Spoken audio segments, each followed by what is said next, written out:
હવામાન વિભાગે મહારાષ્ટ્રના પાલઘરમાં વરસાદની સ્થિતિને ધ્યાનમાં રાખતા 19મી જુલાઈ સુધી ભારેથી અતિ ભારે વરસાદ પડવાની સંભાવના વ્યક્ત કરી છે। પાલઘરમાં 2 દિવસ માટે ઓરેન્જ એલર્ટ જાહેર કરાયું છે। પાલઘરના કલેક્ટર ગોવિંદ બોડકેરે એડવાઇઝરી બહાર પાડી હતી કે જેમાં લોકોને બિનજરૂરી ઘરની બહાર ન નીકળવાની અને સાવધાન રહેવાની અપીલ કરાઈ છે। આ સાથે જ નદી સહિત અન્ય જળાશયો પાસે ન જવાની સૂચના અપાઈ છે।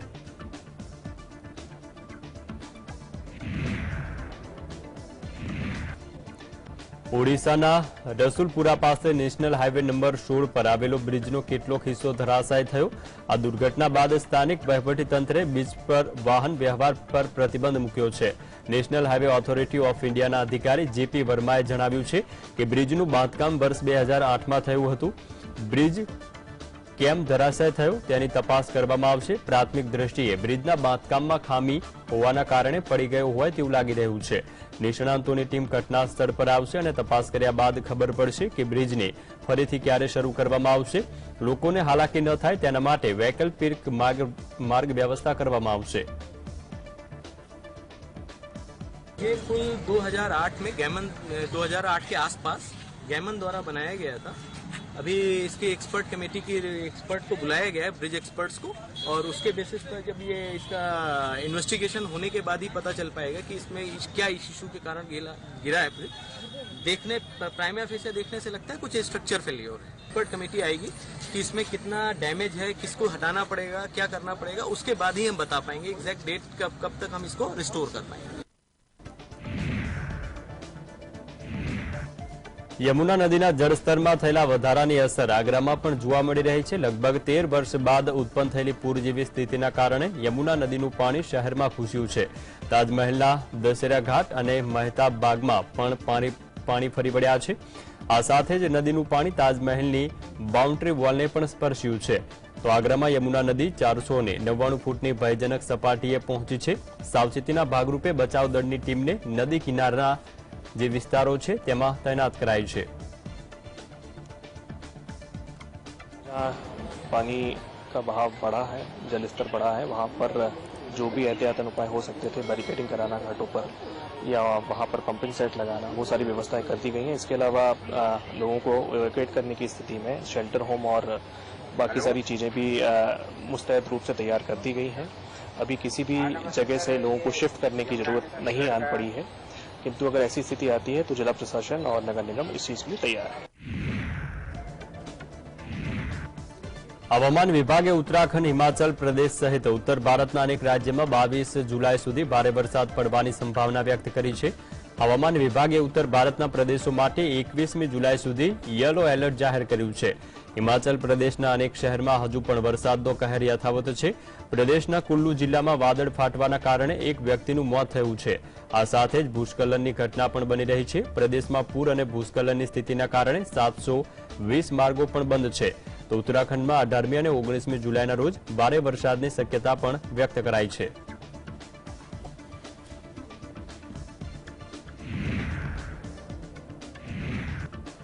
ઉત્તરાખંડની યમનોત્રી નેશનલ હાઈવેના ચરજરખર પાસે ભૂસ્ખલન થતા ટેમ્પો પલટી મારી ગયો। હાઈવેને ખુલ્લો મૂકવા અને વાહનોને ત્યાંથી ખસેડવા માટે જેસીબીની મદદ લેવામાં આવી। ઉત્તરકાશીના જિલ્લા ડિઝાસ્ટર મેનેજમેન્ટ અધિકારી દેવેન્દ્ર પટવાલે જણાવ્યું છે કે ગંગોત્રી અને યમનોત્રીના ક્ષેત્રમાં વરસાદ થતા ભૂસ્ખલનની ઘટના બની હતી। મનેરી ભાલી ડેમ પાસે પણ ભૂસ્ખલન થતા ગંગોત્રી નેશનલ હાઈવે બંધ કરાયો છે।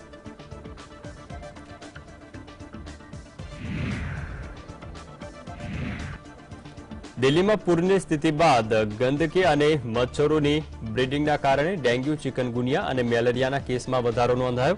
દિલ્હી મ્યુનિસિપલ કોર્પોરેશનના સત્તાવાર આંકડા પ્રમાણે રાજધાનીમાં જુલાઈ મહિનામાં ડેન્ગ્યુના 163 કેસ નોંધાયા છે। આ સાથે જ દિલ્હીમાં સમાન સમયગાળા દરમિયાન મેલેરિયાના 54 કેસ સામે આવ્યા। દિલ્હી સરકારે પણ રોગચાળાને ડામવા માટે તૈયારી કરી છે।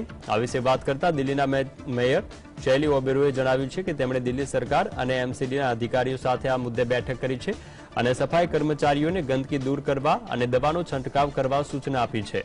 રાજધાનીમાં રોગચાળા પર નિયંત્રણ મેળવવા માટે તમામ પગલાં લેવામાં આવશે। सैनिटेशन डिपार्टमेंट है, पब्लिक हेल्थ डिपार्टमेंट है, उसकी एक रिव्यू मीटिंग ली थी और इंस्ट्रक्शंस दे दी गई हैं सैनिटेशन डिपार्टमेंट को और पब्लिक हेल्थ जो हमारा डिपार्टमेंट है, उनके जितने भी अधिकारी हैं, कि हमारा जो एमसीडी का जो सबसे बड़ा अब हमारा जो काम रहेगा, जहां जहां से पानी रिसीड कर गया है वहां पर साफ सफाई का, कि कहीं भी जो कूड़ा है, वेस्ट है, जो पानी के साथ आया है, मिट्टी है, जो सिल्ट है, स्लज है, उन सब की सफाई करना, और साथ ही दवाइयों का छिड़काव करना कि कम से कम केसेस इस बार डेंगू मलेरिया के हम कर सकें। લોકસભાની ચૂંટણી પહેલા ભાજપ વિરુદ્ધ મહાગઠબંધન રચવામાં સામેલ વિપક્ષી પાર્ટીઓની બેંગલુરુમાં 2 દિવસ સુધી આ બેઠક ચાલવાની છે। આ બેઠકમાં નક્કી કરવામાં આવ્યું હતું કે વિપક્ષી ગઠબંધનનું નામ ભારત હશે, જેનો અર્થ થશે ભારતીય રાષ્ટ્રીય વિકાસલક્ષી જોડાણ। આ બેઠક બાદ કોંગ્રેસ નેતા રાહુલ ગાંધીએ પીએમ મોદી પર નિશાન સાધ્યું। તેમણે કહ્યું છે કે આ ગઠબંધન આગામી લોકસભા ચૂંટણીમાં ભાજપ અને વડાપ્રધાન મોદીને સખત પડકાર આપવા માટે છે। 26 વિપક્ષી દળોએ બેંગલુરુમાં તેમની બીજી બેઠક યોજી છે। આ પહેલા 23 જૂને પ્રથમ બેઠક પટનામાં યોજાઈ હતી। આ દરમિયાન ચૂંટણીની રણનીતિ, ગઠબંધનનું નામ, બેઠકની વહેંચણી જેવા અનેક મુદ્દા પર ચર્ચા થઈ। One name for the alliance. Earlier we worked with UPA. Now with all 26 parties, a new name is given, that is Indian National Developmental Inclusive Alliance, that is INDIL, and this is Indian National Developmental Inclusive Alliance. બેંગલુરુમાં વિપક્ષી પાર્ટીઓની બેઠક બાદ રાહુલ ગાંધીએ press કોન્ફરન્સને સંબોધિત કરતા કહ્યું છે કે આ લડાઈ એનડીએ અને ભારત વચ્ચેની છે, એટલે કે નરેન્દ્ર મોદી અને ભારત વચ્ચેની છે। આ લડાઈ એનડીએની વિચારધારા અને ભારત વચ્ચેની છે, પરંતુ અમે નક્કી કર્યું છે કે અમે આગામી સમયમાં એક એક્શન પ્લાન તૈયાર કરીશું અને તેના પર સાથે મળીને વિચાર કરીશું, તેમજ આગામી સમયમાં લોકશાહીને બચાવવા માટે શું કરવું જોઈએ તેના પર વિચાર કરીશું। एनडीए और इंडिया के बीच में है, नरेंद्र मोदी जी और इंडिया के बीच में है, उनकी विचारधारा और इंडिया के बीच में है। आप जानते हो, जब भी कोई हिंदुस्तान के सामने खड़ा होता है, इंडिया के सामने खड़ा होता है, तो जीत किसकी होती है, कहने की जरूरत भी नहीं है। मैंने कहा दूसरी मीटिंग है, इसके बाद हमारी मीटिंग महाराष्ट्र में होगी, और हमने निर्णय लिया है, सबने निर्णय लिया है कि अब हम एक एक्शन प्लान तैयार करेंगे, जहां हम एक साथ मिलकर देश में हमारी विचारधारा के बारे में और जो हम देश के लिए करने जा रहे हैं उसके बारे में बोलेंगे। રાહુલ ગાંધીની મુશ્કેલીઓ ઓછી થવાનું નામ નથી લઈ રહી। રાહુલ ગાંધીએ પિટિશનમાં ગુજરાત હાઈકોર્ટના નિર્ણયને પડકાર્યો છે, જેમાં મોદી અટક માનહાનિ કેસમાં રાહુલ ગાંધીની સજા પર સ્ટે આપવાનો ઇનકાર કર્યો છે। તો મોદી સરનેમ કેસમાં કોંગ્રેસ નેતા રાહુલ ગાંધીની અરજી પર સુપ્રીમ કોર્ટ 21 જુલાઈએ સુનાવણી કરશે। વરિષ્ઠ વકીલ અભિષેક મનુ સિંઘવીએ સુપ્રીમ કોર્ટમાં ચીફ જસ્ટિસ ડીવાય ચંદ્રચૂડ સમક્ષ તેમની અરજી મૂકી। તો સીજીઆઈએ આ મામલાને શુક્રવારે સુનાવણી માટે નિર્દેશ આપ્યો છે। રાહુલ ગાંધીએ પિટિશનમાં ગુજરાત હાઈકોર્ટના નિર્ણયને પડકાર્યો, જેમાં મોદી અટક માનહાનિ કેસમાં રાહુલની સજા પર સ્ટે આપવાનો ઇનકાર કર્યો, જેના કારણે રાહુલે લોકસભાનું સભ્યપદ ગુમાવ્યું।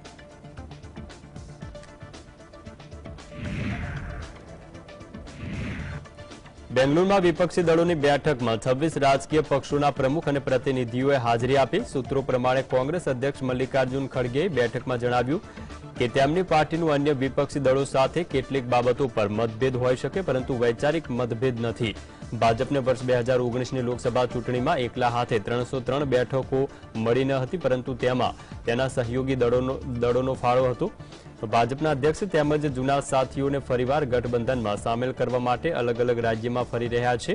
તપાસ એજન્સીઓનો દુરુપયોગ વિપક્ષોને ડામવા માટે કરવામાં આવે છે।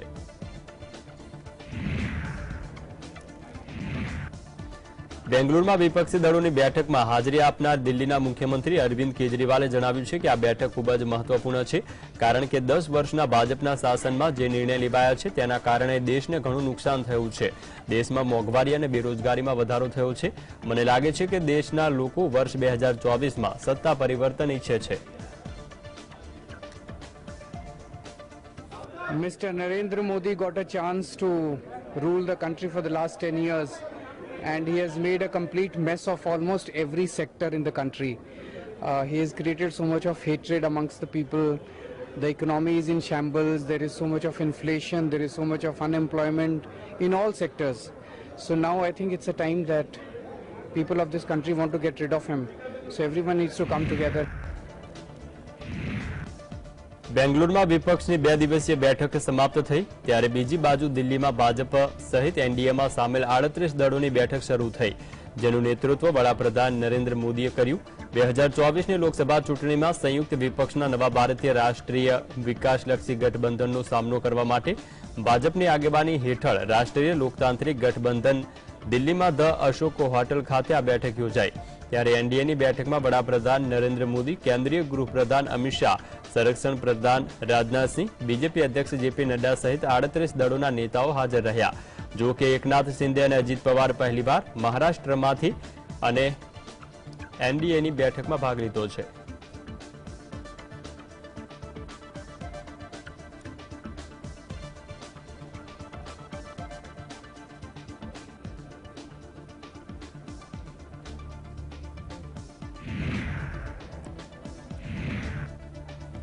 કેન્દ્રીય મંત્રી રામદાસ અઠવલે દાવો કર્યો છે કે બેંગ્લુરુમાં વિપક્ષી દળોની જે બેઠક થઈ છે એ બેઠકનો હેતુ વડાપ્રધાન મોદીને સત્તામાંથી દૂર કરવાનો છે.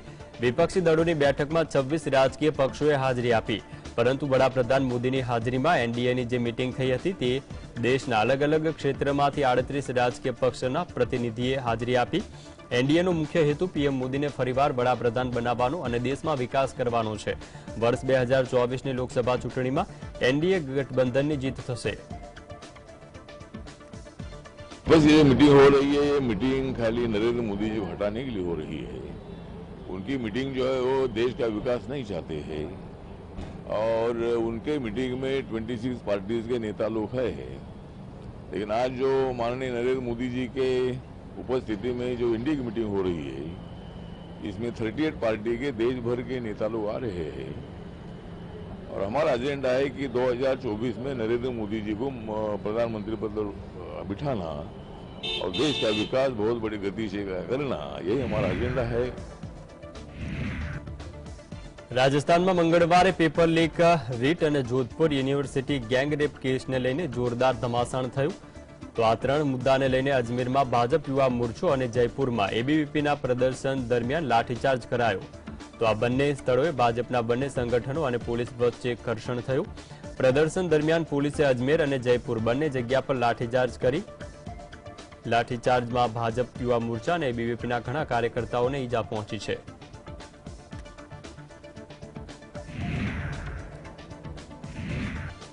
પીએમ નરેન્દ્ર મોદીએ બેંગ્લુરુમાં જે વિપક્ષી પાર્ટીની બેઠક યોજાઈ તેમાં વિપક્ષ પર જોરદાર પ્રહાર કર્યા, જેમાં તેમણે કહ્યું છે કે વિપક્ષી પાર્ટીઓની બેઠકને ભ્રષ્ટાચારીઓનું સંમેલન છે. તો તેમણે વિપક્ષી પાર્ટીઓને ભ્રષ્ટાચારમાં ઘણો પ્રેમ છે તેવું જણાવ્યું. આ લોકો પરિવારવાદના સમર્થક છે. આ લોકો પહેલા પરિવાર માટે કામ કરે છે. પરિવાર આધારિત પાર્ટીએ દેશનો વિકાસ કર્યો નથી. આ લોકો અમર્યાદિત ભ્રષ્ટાચાર કરે છે. બધી જ વિપક્ષી પાર્ટીઓ હાલમાં બેંગ્લુરુમાં વ્યસ્ત છે. તો વધુમાં પીએમ નરેન્દ્ર મોદીએ કહ્યું કે આ લોકો કેમેરા સામે પોતાને એક જ બતાવે છે, પરંતુ લોકો જાણે છે કે આખી ફ્રેમમાં ભ્રષ્ટ લોકો કોણ છે. તેમજ જેમનો આખો પરિવાર જમીન પર છે તેમને વધુ સન્માન મળી રહ્યું છે. इन परिवारवादियों का मंत्र है of the family, by the family, for the family. Family first, nation nothing. इन लोगों का मोटो है, इनकी यही प्रेरणा है. अगर पूरा का पूरा परिवार ही जमानत पर है तो उसकी और ज्यादा खातिरदारी होती है. अगर किसी दल का कोई वर्तमान मंत्री भ्रष्टाचार के मामले में जेल जाता है तो उसे एक्स्ट्रा नंबर देकर स्पेशल इनवाइटी बुलाया जाता है। અંદમાન નિકોબાર પોર્ટ બ્લેર ખાતે આવેલા વીર સાવરકર ઇન્ટરનેશનલ એરપોર્ટના નવા ઇન્ટિગ્રેટ ટર્મિનલ બિલ્ડિંગનું પીએમ મોદીએ વિડીયો કોન્ફરન્સિંગ મારફતે લોકાર્પણ કર્યું। લગભગ 710 કરોડ રૂપિયાના ખર્ચે આ બિલ્ડિંગનું નિર્માણ કરવામાં આવ્યું છે। દર વર્ષે લગભગ 50 લાખ યાત્રીઓ આ એરપોર્ટની મુલાકાત લેશે। પોર્ટ બ્લેર એરપોર્ટ પર 80 કરોડના ખર્ચે 2 બોઈંગ અને 2 એરબેઝ એરક્રાફ્ટ માટે યોગ્ય એપ્રોન પણ બનાવવામાં આવ્યા છે। આ ઉપરાંત બિલ્ડિંગમાં ભૂગર્ભ વરસાદી પાણીનો સંગ્રહ, on site sewage treatment plant અને 500 કિલોવોટ ક્ષમતાનો સોલર પ્લાન્ટ પણ બનાવાયો છે। તો વીર સાવરકર ઇન્ટરનેશનલ એરપોર્ટ દિલ્હી, ચેન્નઈ, હૈદરાબાદ અને વિશાખાપટ્ટનમ સાથે કનેક્ટિવિટી ધરાવે છે, પરંતુ આવનારા સમયમાં તેની કનેક્ટિવિટી વધુ વિસ્તરણ કરાશે। अंडमान निकोबार द्वीप समूह का 710 करोड़ रुपए का एयरपोर्ट आज भारत को समर्पित किया जा रहा है। वीर सावरकर इंटरनेशनल एयरपोर्ट, जिससे आज वर्तमान में दिल्ली, चेन्नई, हैदराबाद और विशाखापट्टनम के लिए कनेक्टिविटी है, लेकिन आने वाले दिनों में इससे कनेक्टिविटी कई गुना बढ़ेगी। प्रधानमंत्री जी की सोच और विचारधारा है कि भारत के एक एक अंग में यह अधोसंरचना स्थापित हो पाए। વડાપ્રધાન મોદીએ વિપક્ષી દળોની ઝાટકણી કાઢતા જણાવ્યું છે કે જે લોકો ભેગા થયા છે એ લોકો ભ્રષ્ટાચાર અને કૌભાંડ મુદ્દે બોલતી બંધ થઈ જાય છે। પશ્ચિમ બંગાળની પંચાયત ચૂંટણી દરમિયાન હિંસા થઈ અને એ સમયે પણ તે લોકો શાંત હતા। હિંસા દરમિયાન કોંગ્રેસ અને ડાબેરી પક્ષના કાર્યકર્તાઓને પોતાની સલામતી માટે વિનંતી કરી હતી। આ રાજકીય પક્ષોના નેતા એટલા સ્વાર્થી છે કે તેમણે પોતાના કાર્યકર્તાઓને મરવા માટે છોડી દીધા। ये जो जमात इकट्ठी हुए हैं ना, उनके कुनबे में बड़े से बड़े घोटालों पर, अपराधों पर इनकी जुबान बंद हो जाती है। जब किसी एक राज्य में इनके कुशासन की पोल खुलती है तो दूसरे राज्यों के ये लोग फौरन उसके बचाव में तर्क देने लगते हैं। બેંગ્લોરના ચાલુક્ય સર્કલ પાસે બિહારના મુખ્યમંત્રી નીતિશ કુમારને નિશાનો બનાવતા પોસ્ટર લગાવવામાં આવ્યા। પોસ્ટરમાં નીતિશ કુમાર પર કટાક્ષ કરવામાં આવ્યો છે। સુલતાનગંજ બ્રિજ ધરાશાયી થયાની ઘટનાનો ઉલ્લેખ કરાયો। આ સાથે એવું પણ લખવામાં આવ્યું હતું કે નીતિશ કુમારના શાસનમાં બિહારમાં બ્રિજ ટકી શકતા નથી, ત્યારે તેમના પર વિપક્ષી એકતાનું નેતૃત્વ કરવાનો વિશ્વાસ કેવી રીતે કરી શકાય। જો કે થોડા સમય બાદ પોલીસે શહેરના અલગ અલગ વિસ્તારોમાં લગાવવામાં આવેલ પોસ્ટરને દૂર કર્યા હતા।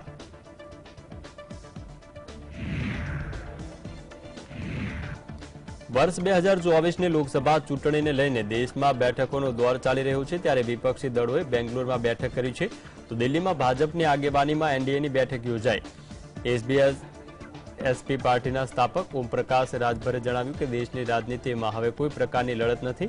ઉત્તર પ્રદેશમાં લોકસભાની 80 બેઠકો પર એનડીએ જીતશે। મને લાગે છે કે ચૂંટણી માત્ર ઔપચારિક બની ગઈ છે, કારણ કે વિપક્ષી દળોની કઈ ખાસ હવે વર્ચસ્વ રહ્યું નથી। બેંગ્લોરની બેઠકમાં હાજરી આપનાર લોકો અલગ અલગ રાજ્ય સાથે સંકળાયેલા છે, જ્યારે એનડીએનું ગઠબંધન રાષ્ટ્રીય સ્તરનું છે।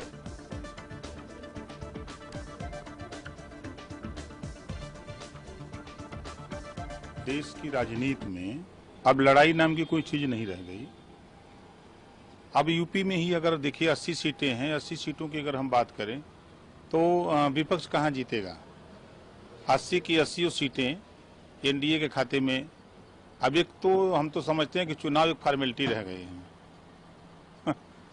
चुनाव एक फॉर्मेलिटी है, विपक्ष चाहे जितना चिल्ला ले कुछ होने वाला नहीं है।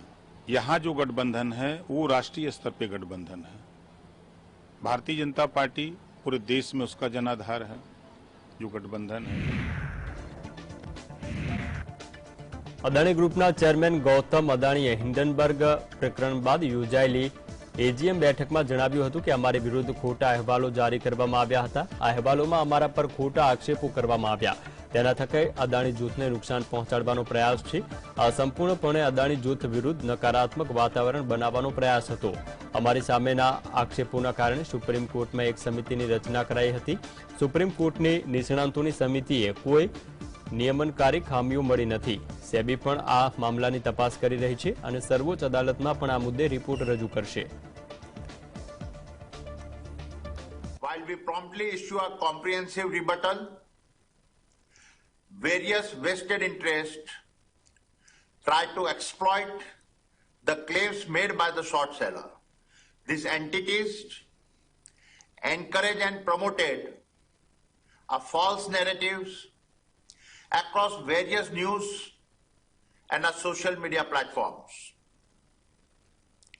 Consequently, the Honorable Supreme Court of India constituted an expert committee to look into this matter, did not find any regulatory failure. કેન્દ્રીય ગૃહ અને સહકાર મંત્રી અમિત શાહે જે સહારા રિફંડ પોર્ટલ લોન્ચ કરવામાં આવ્યું છે. આ પોર્ટલ દ્વારા સહારાની 4 સહકારી સોસાયટીમાં ફસાયેલા રોકાણકારોને તેમના પૈસા પરત મળશે. મહત્વનું છે કે સહારા ઇન્ડિયામાં દેશભરના લાખો રોકાણકારોના કરોડો રૂપિયા ફસાયેલા છે.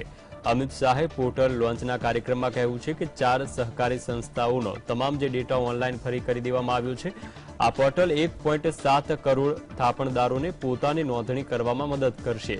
સાથે જ સાચા થાપણદારો છે તેમને તેમના પૈસા 45 દિવસમાં બેંક ખાતામાં પરત કરવામાં આવશે. આ રિફંડ પોર્ટલ દ્વારા રકમ તે રોકાણકારોના પરત કરવામાં આવે જેમની રોકાણની પરિપક્વતા પૂર્ણ થઈ ગઈ છે. રોકાણકારોને આ પોર્ટલ પર તેમના નામની નોંધણી કરી અને વેરિફિકેશન કર્યા બાદ તેમના પૈસા રિફંડ કરવાની પ્રક્રિયા શરૂ કરવામાં આવશે. मित्रों, लगभग 1.7 करोड़ निवेशकों को ये पोर्टल के अंदर पंजीकरण करने का अधिकार है, जिनकी पूरी राशि लौटाई जाएगी. और कुल मिलाकर 4 करोड़ निवेशक हैं जिनको 10,000 रुपये तक की राशि प्रथम दृष्टि से उनको वापस दी जाएगी. और ये मैंने कहा ये शुरुआत है. अगर ये सफलता से होता है और सफलता से होगा उसका मुझे पूरा विश्वास है, क्योंकि पूरी प्रणाली को मैं समझा हूं. बीजेपी सांसद ब्रिजभूषण शरण सिंह ने मोटी राहत मળી છે. મહિલા રેસલર્સના યૌન શોષણના કેસમાં દિલ્હીની રાઉઝ એવન્યુ કોર્ટે તેને વચગાળાના જામીન મંજૂર કર્યા છે. તેને સામાન્ય જામીન પર બુધવારે કોર્ટમાં સુનાવણી થશે. બ્રિજભૂષણ શરણ સિંહ પર 6 પુખ્ત મહિલા રેસલર્સ દ્વારા યૌન શોષણનો આરોપ લગાવાયો છે. આ કેસમાં દિલ્હી પોલીસે તાજેતરમાં રાઉઝ એવન્યુ કોર્ટમાં ચાર્જશીટ દાખલ કરી છે. તો ચાર્જશીટની નોંધ લેતા કોર્ટે બ્રિજભૂષણ શરણ સિંહને આજે સમન્સ પાઠવ્યા હતા, જેના પગલે બ્રિજભૂષણ શરણ સિંહ કોર્ટમાં હાજર થયો હતો. કોર્ટે તેને વચગાળાના જામીન આપ્યા છે. હવે બુધવારે તેની સામાન્ય જામીન પર સુનાવણી થશે. તો દિલ્હીની રાઉઝ એવન્યુ કોર્ટે કહ્યું છે કે ગુરુવારે નિયમિત બેલ પર સુનાવણી થશે.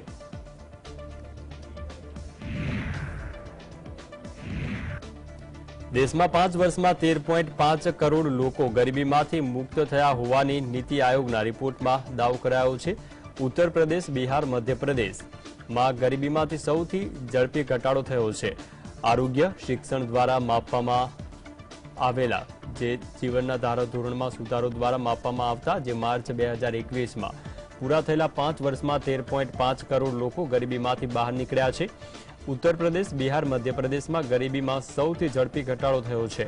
રાષ્ટ્રીય બહુપરિણામીય ગરીબી સૂચાંક MPIની બીજી આવૃત્તિના રિપોર્ટ મુજબ બહુપરિમાણીય ગરીબોના આંકડો 2015-16માં 24.85%થી ઘટીને 2019થી 2021 સુધીમાં 9.89%થી 14.96% થયો છે. ગરીબીમાં સૌથી ઝડપી ઘટાડો ગ્રામીણ વિસ્તારોમાં જોવા મળ્યો. આ દર 32.59%થી ઘટીને 19.28% પર પહોંચ્યો છે, જ્યારે શહેરી વિસ્તારોમાં ગરીબીનો દર 8.65%થી ઘટીને 5.27%એ પહોંચ્યો છે. નીતિ આયોગના અહેવાલમાં જણાવ્યા અનુસાર બહુઆયામી ગરીબોના પ્રમાણમાં સૌથી ઝડપી ઘટાડો ઉત્તર પ્રદેશ, બિહાર, મધ્યપ્રદેશ, ઓડિશા અને રાજસ્થાનમાં થયો છે.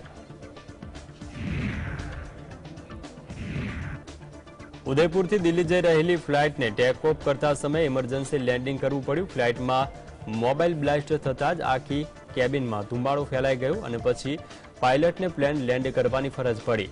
જો કે પ્લેન લેન્ડ થયાના 1 કલાક બાદ પ્લેને પાછી ઉડાન ભરી. જો કે આ પહેલો કિસ્સો નથી કે જેમાં પ્લેન ટેક ઓફ થયા બાદ આવી સમસ્યાનો સામનો કરવો પડ્યો હોય. ગત મહિને 21 જૂનના રોજ ઇન્ડિગોની ફ્લાઇટ પણ જે દિલ્હીથી દહેરાદૂન જઈ રહી હતી ત્યાંનું પણ ઇમરજન્સી લેન્ડિંગ કરવું પડ્યું હતું.